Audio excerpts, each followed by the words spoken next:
This episode of News Dump is brought to you by Feels. Fake news. Fake news. Yeah, that's the rallying cry for boomers and for people who disagree with a news story that, is mostly backed up with facts and studies and insider information, reliable sources, hours of research. But I don't like it. Yeah, well, Trump certainly didn't invent the term fake news. No. But he definitely brought it into the forefront and turned it into a one-phrase argument for anything that you disagree with, regardless of whether or not using it has any basis in reality.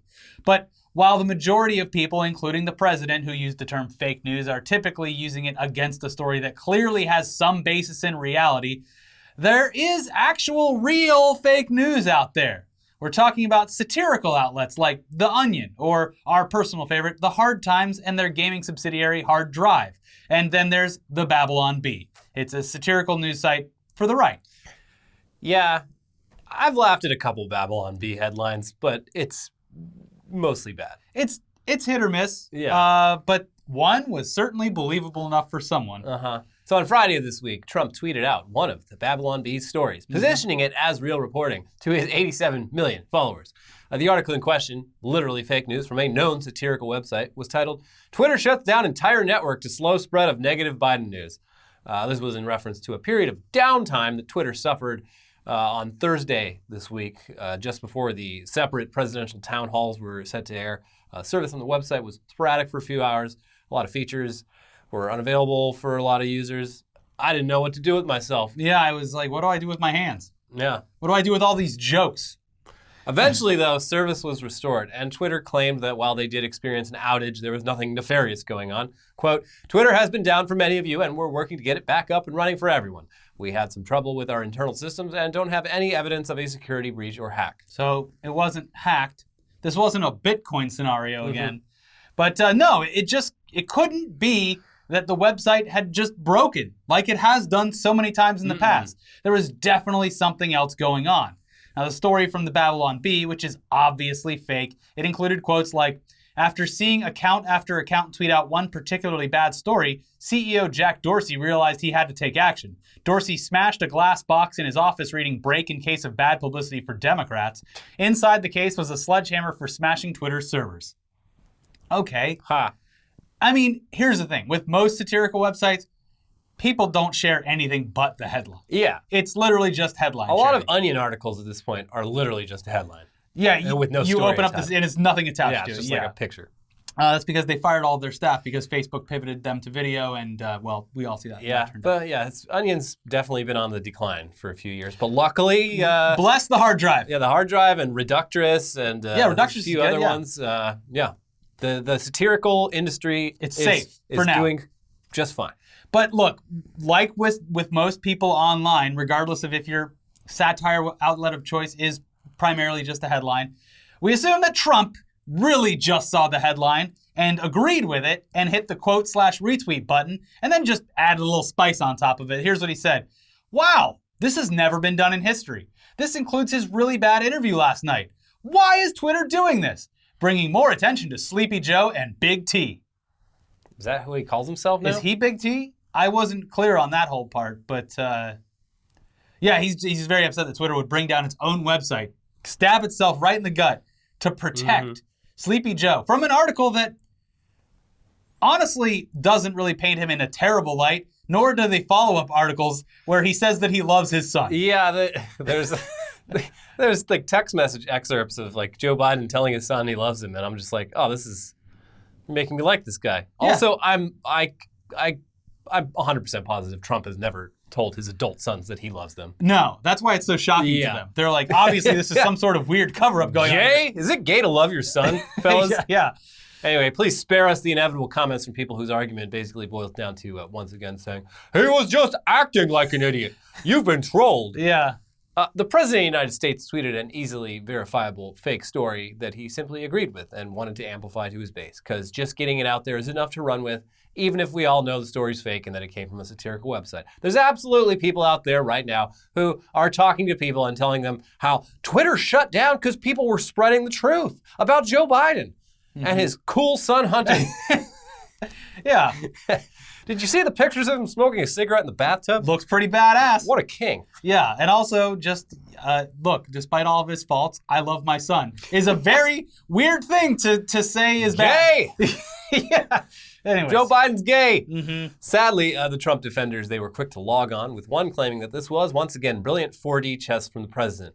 Quote, cue people who think Trump does not know what satire is, as opposed to Trump knowing it is, realizing this will be a self-satire for leftists who want to flip out. Was that from the Stixel 666 account? Yeah, it's like a literal fucking Nazi that Trump retweeted a couple days ago. Like, this guy was at one point such a Nazi that he had a Hitler mustache. Is the screenshot of his YouTube page real? Like, women won't date me Because of feminism? I don't know if that's real, but like the dude, he was like, I don't even know if he's still YouTubing, but he had he was like one of the OG YouTube Nazis. My And, brilliant didn't try to 4D hide it. playing president. You love it. Yeah. So brilliant, guys. You got to hand it, people. The U.S. would absolutely slaughter the rest of the world if mental gymnastics were an official Olympic sport. No performance-enhancing drugs needed. We're just naturally really, really good at it. Us Americans, we can do anything when it comes to mental gymnastics. You've never seen anything like it. But look, this is all a moot point, because during his town hall on NBC Thursday night, Trump clearly stated that he doesn't stand behind any of the shit that flows through his Twitter account. When asked about a post that he retweeted that contained a conspiracy theory about Joe Biden and Barack Obama orchestrating a cover-up with SEAL Team 6 regarding the death of Osama bin Laden, Trump just said, that was a retweet. That was an opinion of somebody, and that was a retweet. I'll put it out there. People can decide for themselves. I don't take a position. That shit was especially funny because like one of the main dudes from SEAL Team 6 that's like capitalized on his involvement the most and is apparently not well liked by the rest of the SEAL community because he's being so ostentatious about it. That guy was like a huge Trumper, and now he's like in this awkward position of like, wait, no, but we really did kill him. Yeah, he did come out and say, Sir, like, confirm sir. it. Yeah, and the original, like the conspiracy theory, it's spread by like a QAnoner, and it was basically that like Osama bin Laden was dying, and they kept him alive and moved him to Pakistan so that Obama could get a trophy kill. It's catch and release. Look, I'm just putting it out there is what literally Trump said. We're gonna capture this bin Laden guy and release him on our private land. It'll be the most dangerous game. Yeah, but it's just crazy that he's like, I don't take a position on it. Yeah. It's like you're literally retweeting it so that people will take this and run with it. He should put on RTs, not endorsements. Yeah, on his profile, like tweets do not reflect the views of my employer. When you have to work for like a public-facing company, like, sorry, I mean, I do tweet for Taco Bell, but when you come to my personal account, the gloves are off. Yeah, Trump, he knows what he's doing with shit like this. He's amplifying these stories regardless of their basis in reality in order to rile up his base and have them spread the disinformation for him. He just lights the fuse and watches it burn. It's just ironic and incredibly frustrating that he's the one constantly pointing fingers at everyone else for spreading fake news. We're just so tired.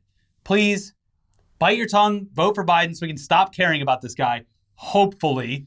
I mean, he did say during a rally on Friday that if he loses, he may have to leave the country. In which case, bye-bye. Bye-bye. I do love the fact that he said that with like, obviously he doesn't mean it. But even if he did, even if he really meant it, it would mean just like literally without a care in the world, giving up on his entire family, who he clearly does not love. Bye-bye. Bye-bye. Oh, Barron? Yeah, he'll be fine. Bye-bye. Bye-bye. Yeah, that Trump town hall was wild, by the way. I legitimately hated the woman sitting behind him that was just going like this the entire time. All the few people in America that remain as undecided voters are all freaks. They are all fucking psychopaths. Yeah. Who like they want like reassurance. Yeah. From directly from the president. Yeah, they know. Mr. President, I love your smile. Can we get a smile, Mr. President? I'm always saying how much I love your smile. Yeah, they all clearly have like strong views on subjects that would align them easily with one candidate or the other. But you know, they're just holding out to personally ask the president. Yeah. Or there's like one guy who was like, Mr. President, my healthcare was tied to my job and I lost it. What are we going to do about healthcare? The healthcare is better than it's ever been. Next question. Yeah. Like, oh, thank you, Mr. President. I vote for you. Yeah, it was weird. And, the Trump people did not like how Savannah Guthrie asked actual questions of him. Yeah. Did not like that. No. Anyway, speaking of debate or town halls, it's technically entertainment news, so we should say that even we were shocked by this, but apparently the Joe Biden town hall outperformed Trump's town hall in the ratings. Who cares? Well, Trump does. Yes. It doesn't matter. It's not a signifier of how the election will play out in any way, but it's a data point that Donald Trump is obsessed with, weirdly. Yeah. So you know that he's probably pissed off about It's it. definitely fake news to him. Yeah. Mm-hmm. Yeah. The Nielsens, they were hacked. Yeah, I don't like that Nielsen family. Yeah. The nasty Nielsens. The Nielsen ratings are very nasty. Yeah.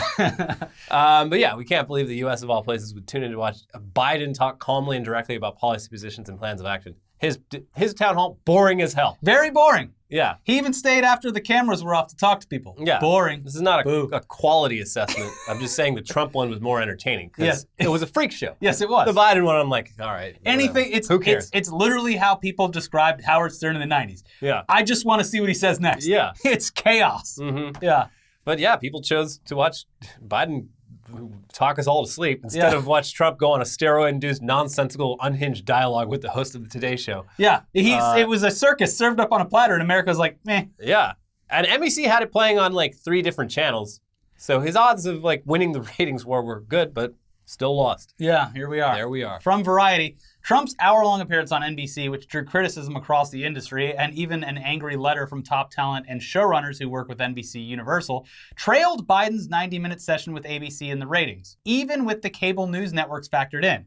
Biden averaged 14.1 million total viewers on the Disney-owned network alone, while Trump brought in 13.5 million across NBC, MSNBC, and CNBC combined. In terms of the two cablers, MSNBC contributed 1.8 million viewers and CNBC just over 700,000, meaning that Biden beat Trump 14.1 million to 11 million in the direct broadcast battle. And I gotta say, as far as what comes on after, you would have thought more people would be watching CNBC because it's literally just Shark Tank the channel. Mm-hmm. A lot going on there. And I love me some Shark Tank. Stonks!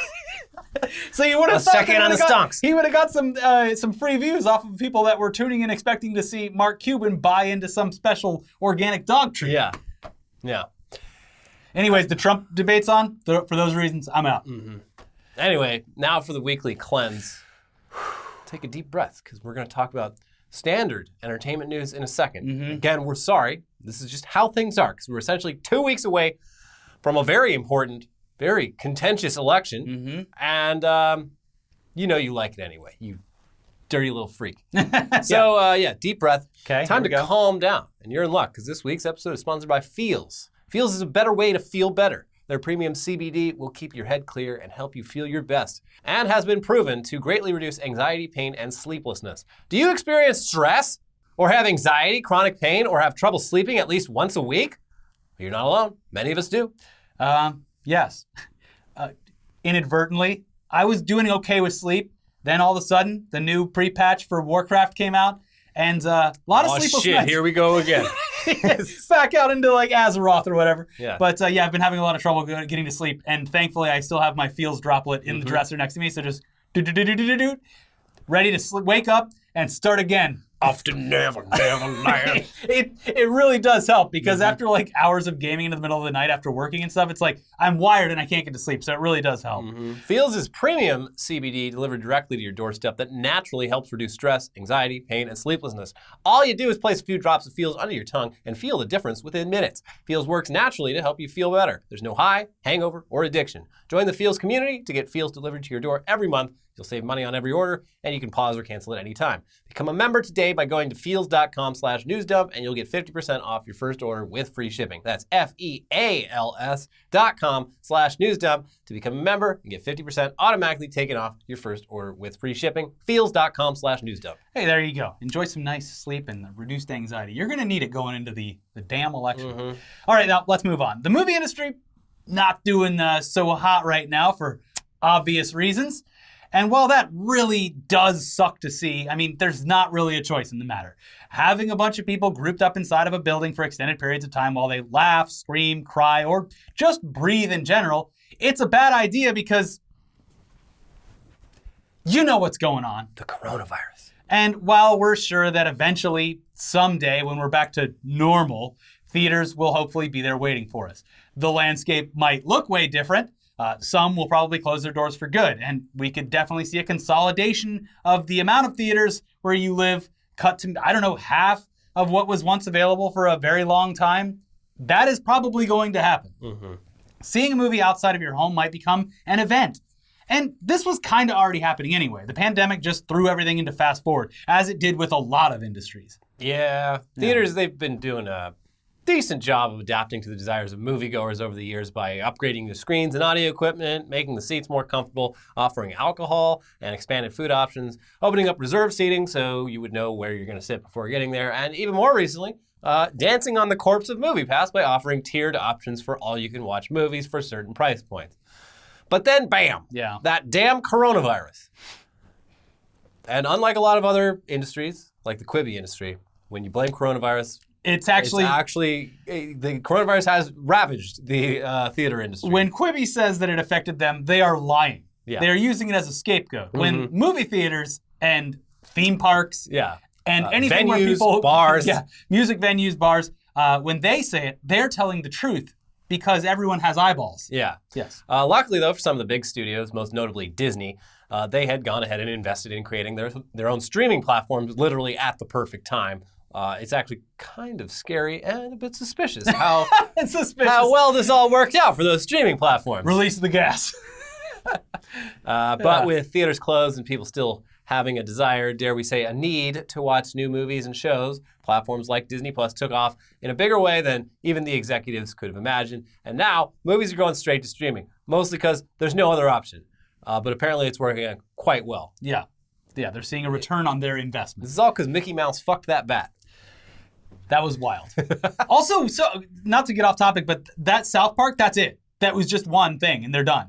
There's no announcement for new episodes or anything. It was just like, hey, here's season 24, episode 1. It's a special. Now we're gone. Because I've been like, it's been like 2 weeks. Why are there no new episodes? Because there's nothing. Yeah. Anyways, Mickey Mouse fucked the bat. That's why Disney Plus is doing very well. Yeah. I don't know how South Park's getting away with that, but good for them. Anyways, in response to the success of Disney Plus, it looks like Disney's doing a little restructuring, which means layoffs. Firing a lot of people. Yeah, and they're pivoting everything towards supporting Disney Plus, since it's basically pandemic-proof, and it's affordable enough to keep families happy and entertained while they're doing nothing, or at least having limited options for recreational activities for the time being. Disneyland, still closed. From CNBC's reporting, quote, on Monday, the company revealed that in order to further accelerate its direct-to-consumer strategy, it would be centralizing its media business into a single organization that will be responsible for content distribution, ad sales, and Disney+. CEO Bob Chapek appeared on the network after news broke, adding that, quote, I would say COVID accelerated the rate at which we made this transition, but this transition was going to happen anyway. We are tilting the scale pretty dramatically towards streaming.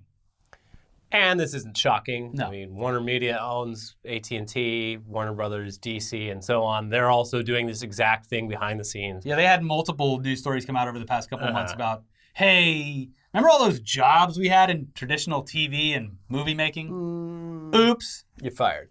Warner have been refocusing all their new efforts on their recently launched streaming platform, HBO Max. Still not available on Roku. Who cares? It's available on the new Google Chromecast TV, which actually is fucking great. Except for I got it on launch day. I don't think they'd set up the servers for it or anything. It didn't work for like 2 hours. So I was very upset. You like it. But now I love it. The problem is I have Roku. I'd have to replace it. And maybe I will one day. Get with the times. What do you use, like a TiVo to record your Rokus? No, I have the, what's the fucking dish network? The Hopper. I got the Hopper. Yeah. No, I have Roku. I got this VCR, and when you record, it skips the commercials. You can fast forward right through them. But, so what does this mean for the movie theaters? Well, not great. No. Studios are learning very quickly that people will, in fact, pay a premium for new content directly, which bypasses a lot of the percentages that they're paying out to theater chains and other distribution platforms. So it's in the studio's interest to keep this gravy train running while not really caring what the theaters do. We don't know them. Yeah. Some studios have partnered with chains like AMC to weather the storm, but it's looking like that might not be enough. Yeah, and a lot of the executives from AMC and Regal are, specifically when Disney canceled Soul, which was supposed to be their big... Like, hey, we're going to go out of business in about 3 months. Hey, luckily we're going to have all these movies coming out at Christmas time, right, Disney? Right, Paramount? Right, Universal? Damn it! Now, the real question is whether or not people will remain invested in the various platforms once things are, and I have to keep putting this in quotes, back to normal, because what is that anymore? But that's anyone's guess. As the pandemic continues to destroy theater chains' bottom lines, we might actually see permanent closures. A lot of places are closed, albeit temporarily, but that might be permanent. Yeah. And that, if a lot of theater chains start actually closing for good, that will, in effect, mean reduced box office pools for films that do release in theaters eventually. And it might result in a continuation towards streaming-only options for a lot more big movies. Mm-hmm. Theaters might just be a place eventually to go see the latest superhero movie. The thing about this, and like this is also true of like music venues and other live entertainment, if they go out of business, it's not like you can use these buildings for anything other than what they were designed for. Yeah. So it's just going to sit there empty until it becomes financially a decent idea for someone else to come and buy it and reinstall the chairs and the projectors and use it as a theater again. Yes. And it's going to take a long time, and the result will be some gigantic conglomerate owning everything. It'll go back to how it was in like the 20s and 30s, where like Disney will own all the theaters and they play their own movies in it, and Paramount will own their own theaters and play their own movies in it. I'm surprised. Well, there's rules against that, but rules are meant to be broken. Yeah, there's been some talk about. I believe it was like the Paramount decision or something. It's like a 100-year-old law. Mm-hmm. Like Disney isn't allowed to own a movie theater that only shows Disney movies. But yeah, there's been some talk about getting rid of that. I don't know if that's going to happen. Yeah. But the problem with it, specifically with music venues, is you're going to have all these gutted music venues that were owned independently, and companies that can weather the storm, like Ticketmaster and Live Nation, are going to be like, iHeartRadio is going to just yoink. But yeah. Thank you, that's mine now. By the way, we only serve White Claw now. Yeah. And Bud Light. Yeah. And Bud Light Lime. All of it fucking sucks. The country should have had a better plan. There should be things in place that save independent businesses and even big, dare I say, big businesses when they are directly affected by this. Mm-hmm. In the meantime, you have people abusing the PPP loan system when companies could have actually saved themselves with it. I don't know why the theater owners haven't just groveled to the president's feet and like made him feel nice, because he is very easily manipulatable. Because the man hates movies. But like the only movie he likes is Home Alone 2. The theater owners, they're part of the National Association of Theater Owners, literally called NATO. It's like, Mr. President, you have a phone call from NATO. That's why he hates them. No, we're getting out of that. We're not going to do that. So they say they're going to go out of business. Good. They're not paying their fair share. Yeah. We don't know what he means. And also, are you talking about the UN? NATO's... It doesn't matter. Get rid of them. We both of us, and I'm sure a lot of you, love seeing movies in theaters. We would be happy to go see them once things are back to normal. We just have no idea when that's going to be. And we're heading into winter. Things could potentially get worse. Mm-hmm. A lot of people are saying this. Mm-hmm. So we hope it doesn't. We're on the third spike right now. Yes. And it's going up. Yeah. In other Disney Plus news, though, they have officially added content warnings to some of their older, spicier offerings, letting people know that the content includes stereotypes that obviously don't fly today. Still no Song of the South, though. Disney, half the movie would have to be a content warning. I remember you promising that the entire Disney Vault would be available on this. Mr. service. Disney, please. There are some glaring omissions. How to Save the Company. Release Song of the South. Release Song of the South. It seems like a good enough compromise for a lot of this older stuff, because typically people who are outspoken about maintaining the art, including all the blemishes, should be happy that the films are unaltered. But they're shown with a little block of info that says essentially, oh, hey, by the way, it was a different time. Jeez. Yeah, in hindsight, this is pretty bad, but we want to show this film as it was intended. Just know ahead of time that, we've all grown. We should all use this as a learning exercise, but you might see some kind of upsetting stuff in here. Anyways, the movies affected by this latest update include The Aristocats, Peter Pan, and Dumbo. What the fuck? What's in any of those? Aristocats is a Chinese cat with a symbol for a hat. Peter Pan... Oh, Peter Pan, it's like Tiger Lily, the Indians, yeah. And Dumbo is the crows. I've seen an elephant fly. I love those crows. We all love the crows, don't we? The lead crow is literally called Jim Crow. It's like, Jesus Christ, guys. Well, there you go. There's your explanation, so you don't have to watch the movies now. And they have a link on the content warning, and if you go to that link, it provides it with further context. It says, stories shape how we see ourselves and everyone around us. So as storytellers, we have the power and responsibility to not only uplift and inspire, but also consciously, purposefully, and relentlessly champion the spectrum of voices and perspectives in our world.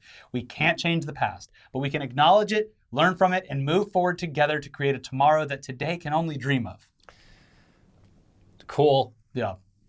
What about Lady and the Tramp? There's some Siamese cats in that are pretty racist.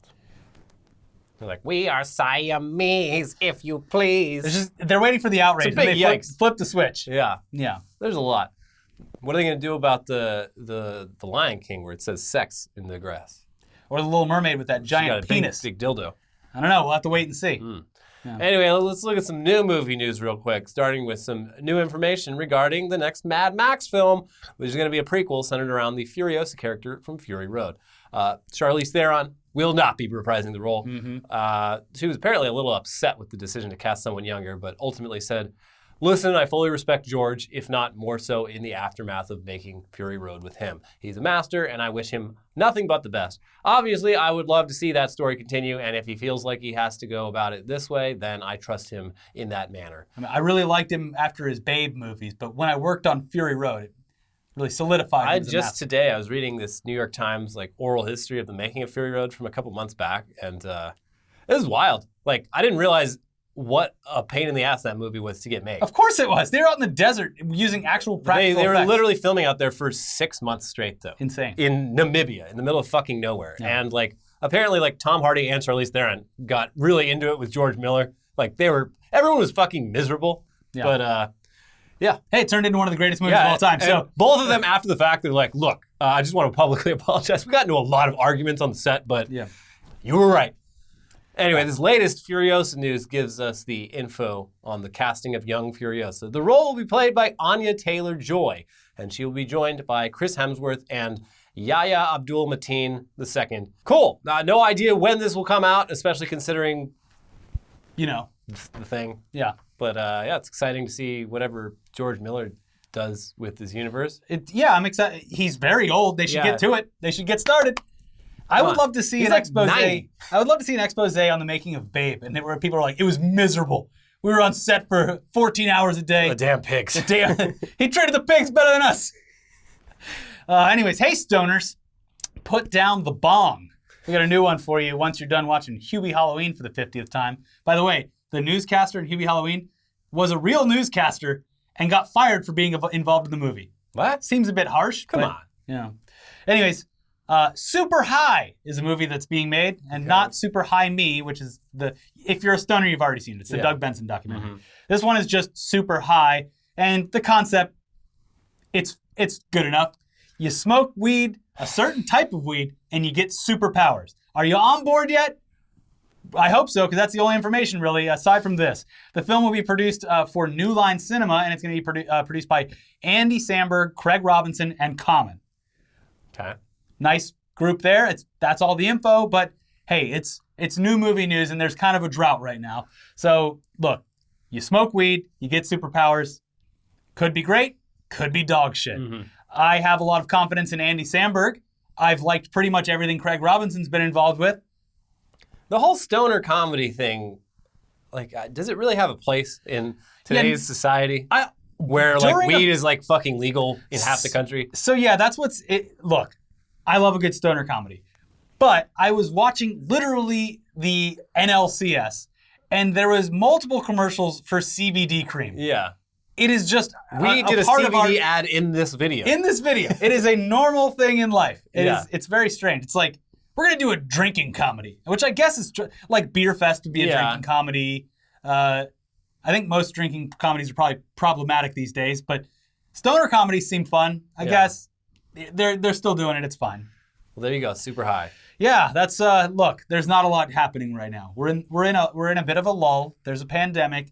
Right now would be the time where all of the biggest movies of the year, outside of the summer, Oscar bait would be coming out. The Oscar bait and the holiday movies and scary movies. Halloween Kills was supposed to come out right about now. But we got Hubie Halloween on Netflix, ready for you to watch right now.